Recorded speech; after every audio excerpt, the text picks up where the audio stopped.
নমস্কার বন্ধুরা, তো আমি আজকে চলে এসেছি আমার নিজের গল্প নিয়ে। আর আজকের গল্পটা হলো, এখন কয়েকদিন আগেই একটা পুজো গেছে, সেই পুজো হলো ছট পুজো। আপনারা জানেন নাকি ছট পুজোর বিষয়ে? একটু কমেন্ট করে জানাবেন প্লিজ, ভাল লাগবে।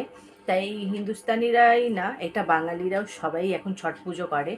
তাই ছট পুজোতে একটা গল্প, একজনের বাড়ির গল্প শেয়ার করছি। হয়েছে, সেই বাড়িতে আমি গেছিলাম পুজোর সময়। যাওয়ার পর পুজো টুজো খুব ভালো করেই হলো, সব কিছু ভালো করে হয়েছে। অনেক মানে বলতে গেলে অনেক বছর আগে ওনার বড় ছেলের বিয়ে হয়েছে, কম করে 8-10 বছর হয়ে গেছে ওনার বড় ছেলের বিয়ে হয়েছে। ওনার একটা ছেলে মেয়ে আছে, মানে ওনার শাশুড়ির একটা নাতি একটা নাতনি। আর একটা ছোট ছেলের বিয়ে হয়েছে, এখন 3 বছর মতন হয়েছে, 3-3.5 বছর হয়েছে ছোট ছেলের বিয়ে। কোনো বাচ্চা টাচ্চা নেই এখন। ওরা যখন গেছে গঙ্গায় পুজো করতে, এখন সবাই গঙ্গা বা পুকুরেই পুজো করে। তা বাবাই গেছিলো ওরা পুজো করতে, যখন সেখানে না মানে লাস্ট দিন, পুজোটা 4 দিন চলে ছট পুজো বলতে গেলে। তাই লাস্ট দিন, যে দিনকে লাস্ট মানে পুজোর, সেদিনকে যখন গঙ্গায় যায় পুজো টুজো দেয়, তখন সেইখানে না সবার হাতে এক একটা করে মানে ঠেকুয়া কলা হাতে সবাইকে দেয়। সেইভাবে করে সবাইকে, ওনার শাশুড়ি বলতে গেলে সবাইকে দিয়েছে, তাকে আমি কাকিমা বলি। সবাইকে হাতে হাতে দিল। দেওয়ার পর হয়েছে এমন যে সবাইকে দেওয়া হয়ে গেছে কমপ্লিট। তারপর হয়েছে উনি নিজে ছোট বৌমা আর ওনার ছোট ছেলেকে ডেকে ওনারাও ওদের হাতেও ফল প্রসাদ দিল। দেওয়ার পর হয়েছে মানে বড় ছেলে আর বড় বৌমাকে দিইনি হাতে। বাড়িতে আমরা জানি না, আমি খেয়ালও করিনি, মানে পুজোর সময় অনেক লোকজন ভিড়ভাড়, আমি খেয়ালও করলাম না যে ওদের দুজনের হাতে দেয়নি। মানে সবার হাতে দিয়েছে, ভিড়ভাড়, সবাই এনজয় করছে, মস্তি করছে, আর কি করছে, মানে হাসছে, মানে বেশ পুজোর একটা আনন্দই আলাদা। বন্ধুরা আপনারাও বোঝেন, আমরাও বুঝি। সেই রকম একদমই খেয়ালও করিনি আমরা, একবারও 1 সেকেন্ডের জন্যও মনে পড়িনি এইসব ব্যাপারে যে এরকম কিছু হয়েছে। বাড়ি যাওয়ার পর দেখছি ও হা হা করে মানে মানে মানে এমনভাবে কান্নাকাটি স্টার্ট করেছে ওনার বড় বৌমা, হাউ হাউ করে কেঁদেই যাচ্ছে কেঁদেই যাচ্ছে। আমরা জিজ্ঞেস করলাম কী হলো কী হলো, তখন বলছে যে এত বছর ধরে আমি বাড়িতে এসছি, রান্না বান্না সব কিছু করা আমি সব করি। আমি যখন গঙ্গায় গেলাম শাশুড়ি সবার হাতে দিল, কিন্তু আমার স্বামীর হাতে দেয়নি। এতই যে ভুলে গেছে, কেউ এমন লোক নেই যে পাইনি, কিন্তু ভুলেছি আমরাই দুজন। নিজের ছোট বৌমা ছেলেকে তো দিল, আমাদেরকে দিল না কেন? এরকম বলে মানে ও কান্নাকাটি স্টার্ট করে। তখন শাশুড়ি আর কোনো উত্তর দিচ্ছে না, কিছুই না। কিন্তু না, বলতে গেলে বন্ধুরা আমার না ভীষণ খারাপ লাগছিল। মানে যেহেতু কাকিমা একটা বলতে খারাপ লাগে, আমরা যেহেতু ছোট হয় যতই হোক, আমরা তো ওনার মেয়ের মতন বা যেই হিসাবে আমাকে ভেবে নিক যাই হোক, কিন্তু বড়দের সঙ্গে মানে ছোটরা বলতে ভীষণ খারাপ লাগে। কিন্তু এই জায়গাটা না আমার কাকিমার ভীষণ ভুলটা মনে হচ্ছিল, কিন্তু উনি একবারের জন্য 1 সেকেন্ডের জন্য বলিনি বৌমাকে কি আমার মানে আমি ভুলে গেছি, ভুল হয়ে গেছে, কোনো কিছুই বলছে না। মানে উনি বলে যাচ্ছে করে যাচ্ছে, কোনো কথা নেই, কোনো উত্তর দিচ্ছে না, কিছুই না। তারপরে ওনার বৌমা বলছে যে ঠিক আছে, তাহলে সামনের বছর ধরে আমি এখানে আর থাকবো না, বাপের বাড়ি চলে যাব, এখানে আমার মা মানে করে ছট পুজো, আমি ওইখানেই চলে যাব। তাও কোনো উত্তর দিল না। লাস্টে আমি ওনার মানে শাশুড়িকে বলতে গেলে মানে ওই কাকিমাকে, আমি আমার সাথে আরও 2-3টে বউ ছিল, সবাই মিলে আমরা মানে খারাপ লাগছিল বলতে গেলে বন্ধু, তো আমরা সবাই নিজের মধ্যে কথা বলে তারপরে আমি বললাম যে সবাইকে যখন দিয়েছেন এত কি করে বলতে পারেন যে ওই দুজনকেই দিতে পারেননি? একজনকে হয়তো না দিলে একটা মেনে নিতাম যে ঠিক আছে হয়তো ভুলে গেছে, কিন্তু দুই স্বামী স্ত্রীকে দেওয়া হয়নি। তোমার ছেলে, ওইটা তোমার নিজের ছেলেকে কি করে দাওনি? তুমি বৌদিকে হয়তো কোনো কিছু হয়েছে, বৌমা হয়তো কিছু করেছে, তুমি দাওনি, সেটা মেনে নিতে পারি, কিন্তু ছেলেকেও তুমি দিলে না। আর ছোট ছেলেকে দিয়েছো, ছোট বৌমাকে ডেকে ডেকে দিয়েছো, আর বড় ছেলে বৌমাকে দাওনি, এটা কেন? আমরা জিজ্ঞেস করছি, কোনো উত্তর দিচ্ছে না। আমি বলছি না, একবার কাকিমা এই কথার উত্তরটা দাও, বেশ শুনতে ভাল লাগবে। কেন ওইদিকে বৌমা কান্নাকাটি করছে, এইদিকে আপনি কিছুই বলছেন না? কিছু তো আছে, ঠিক আছে, সংসারে সব সংসারে একটু না একটু ঝগড়া তো হয়, কিন্তু এমন কি হয়েছে যে পুজোর প্রসাদ তুমি সবাইকেই দিয়েছো, ওদের হাতে দিলে না কেন?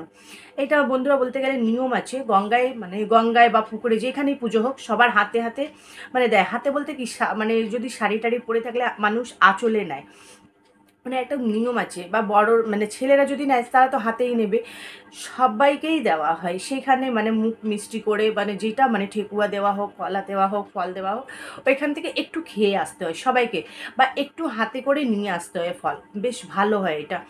যাই হোক, কেন দেয়নি তার রিজনটা বলছে না, মানে অনেক বলার পর লাস্টে বলল যে খুব বেশি এই করে দিয়েছে, কাজবাজ করে না, হ্যান করে না, ত্যান করে না, কথা শুনে না। পুজোর সময় শাড়ি কিনে নিয়ে এসেছি, পছন্দ হয়নি, চুড়িদার কিনে নিয়ে আসলাম, পছন্দ হলো না, গিয়ে গিয়ে চেঞ্জ করে আসে, অন্য অন্য পছন্দ করে নিয়ে আসে। মানে যত ওনার মনের মধ্যে যা কথা ছিল সব একবারে ঢেলে দিয়েছে আমাদের সামনে।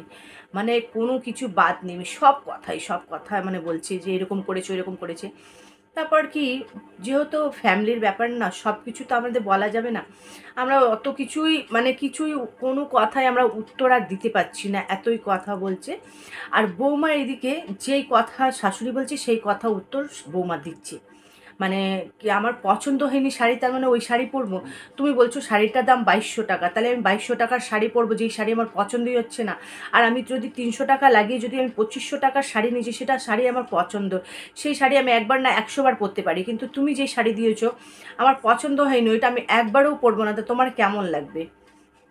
তুমি তো নিজের মতন চিন্তা ভাবনা করে নিয়ে এসছো, তুমি নিজের বুঝে নিয়ে এসছো, কিন্তু সেই শাড়িটা আমার পছন্দ হচ্ছে না। তাহলে এখানে আমার কোথায় ভুল? তুমি যে চুড়িদার কিনে এনেছো 1200 টাকার চুড়িদার, আমার পছন্দ হয়নি, আমি ওইখানে শুধু 100 টাকা দিয়ে 1300 টাকা দিয়ে আমি একটা ভালো চুড়িদার নিয়েছি, আমার পছন্দ চুড়িদার, তাহলে আমার কোথায় ভুল? এবার রান্না বান্না নিয়ে মানে সব কথাই নিয়ে এইসব কথা চলছে, মানে ঝগড়ার মতন স্টার্ট হয়ে গেছে। ভীষণ খারাপ লাগছিল। আমরা হয়তো একটু জাস্ট বুঝিয়েছি ওনার শাশুড়িকে যে একটু ভুল আপনারও আছে, ওর ভুলটা মানে আমি দেখো সত্যি কথা বলতে না, বৌমার ভুলটা না আমরা দেখতেই পাচ্ছিলাম না চোখে। তার রিজনটা এই যে আমি যে বললাম শাড়ির কথা বা চুড়িদারে, আপনারই বলুন বন্ধুরা, এটা কোথায় ভুল? দেখবা না, যেই কাপড় জামা কেউ দেয় না, পছন্দ হয় না, সেটা দেখবা তুমি পরবে না, আলমারিতেই পরে থাকবে, বা কোনো সময় তুমি ওইটা বেরই করবে না, তোমার ইচ্ছাই করবে না পরতে। কিন্তু যদি তুমি পছন্দ করে কেনো, সেটা যদি তোমার 100 টাকারও চুড়িদার হয় বা 100 টাকারও দামের শাড়ি হয়, সেটা তুমি মন ভরে প্রাণ প্রাণ ভরে পড়বে, যেখানে ইচ্ছা সেখানেই পড়ে যাবে, তোমার মানে এতই পছন্দর ওইটা জিনিসটা হবে। কিন্তু কেউ তোমাকে 5,000 টাকাও যদি শাড়ি দেয়, তোমার পছন্দ নেই, তাহলে ওইটা তুমি আর পরবেই না, ওইটা আলমারিতেই থাকে। সেটা আমার ক্ষেত্রেও অনেকবার হয়েছে এরকম। আর এখনও অবধি এমন এমন এক একটা শাড়ি আছে যেগুলো এখনও আমি পরিনি, তার রিজনটা আমার পছন্দ নেই, সেটা একদমই হয়। কিন্তু শাশুড়ি কিনে নিয়ে এসছে ঠিক আছে, একবার তো নিজের ওকে বৌমাকে সঙ্গে করেই তো নিয়ে যেতে পারতো দোকানে, গিয়ে পছন্দ করেই কিনে দিত, দরকার কী ছিল নিজের থেকে কিনে নিয়ে আসা? আর সবচেয়ে বড় কথা, শাশুড়িদের পছন্দ এখনকার মেয়েদের পছন্দ এক না। যতই বলো এখনকার জেনারেশনের আর আগেকার লোকের সব কিছু যে একরকম মিলে যাবে, একদমই না। এটা আমরা সব কিছু তো আর ওনার কাছে বলতে পারছি না, কিছু কিছু কথা বলেছি, বলার পর আর কিছু বললাম না। দেখছি ওদের ঘরে মানে ঝগড়ার মতন একটা ব্যাপার হয়ে গেছে। তারপর চলে এসেছি, বুঝতে পেরেছি ব্যাপারটা। মানে শাশুড়ি বলতে গেলে না, ওনার হিসাবে চলতে হবে, উনি যা বলবে সেটাই হবে। ওনাকে সকালে 4টের সময় বলেছে উঠতে, 4টের সময় উঠতে হবে, সেই হিসাবে টিফিনটা ওনার 7টা 7:30টার সময় রেডি থাকবে, 12টা আগের রান্না কমপ্লিট থাকবে, 4টের সময় ওনার চা চাই, এইরকম করে সব ঝগড়াতে বলছে। সে হিসাবে হয় না বন্ধুরা। বাচ্চা আছে, একটা ছোট বাচ্চা, 1.5 বছরে একটা ছোট বাচ্চা, আর একটা হলো 6 বছরে একটা ছেলে, দুটোই বাচ্চা, ওকেও দেখতে হয়, ঘর টোর মোছা পরিষ্কার করা, রান্না বান্না সব একা হাতে। আর যে নতুন বৌমা এসছে, এখন 2.5-3 বছর হয়েছে বিয়ে হয়েছে, সে কাজ বেশি করে না, আসলে ও এখনও পড়াশোনা করছে, তাই ও একটু জাস্ট কিছু কাজ করে ও পড়াশোনা করতে বসে যায়। তা এইরকম করে তো আর চলবে না, মানে সব সময় সব কিছু কাজ সময়ের মধ্যে দিয়ে। আর শাশুড়ি বলতে একটাও কাজ করে না ওই কাকিমা, একটাও কাজ না। উনি নিজের জামা কাপড় পর্যন্ত, শাড়ি পর্যন্ত ধুয়ে না, সেটাও খুলে রেখে দেয়, ওনার বৌমা ধুবে।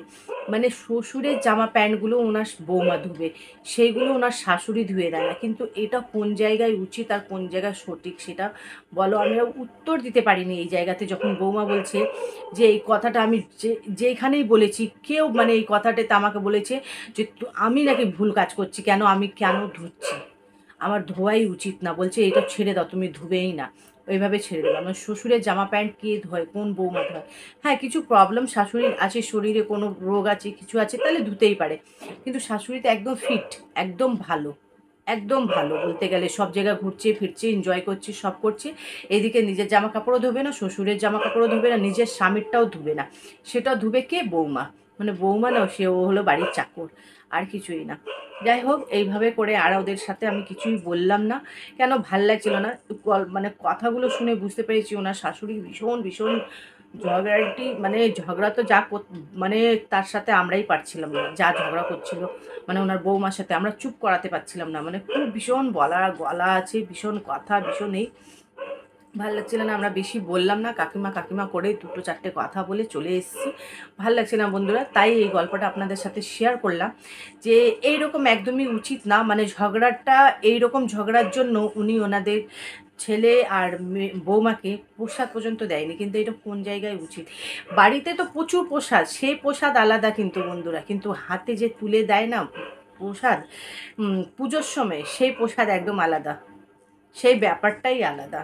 আহ, এটা আমি কী যে বলবো, ভীষণ খারাপ লেগেছিলো, তাই আপনাদের সাথে শেয়ার করলাম গল্পটা। জানি না কেমন লাগবে আপনাদের, যদি ভাল লাগলে অবশ্যই কমেন্ট করে জানাবে। আর ছট পুজোর বিষয়ে জানেন নাকি এটাও কমেন্ট করবেন। আর আমার এই ছোট্ট ভিডিওটা আপনাদের কেমন লেগেছে নিশ্চয়ই জানাবেন। লাইক, কমেন্ট, শেয়ার, সাবস্ক্রাইব করবে, খুব ভালোবাসা দেবে। আপনারা ভালো থাকবে, সুস্থ থাকবে, আমার ভিডিওগুলো দেখতে থাকবে। Bye bye.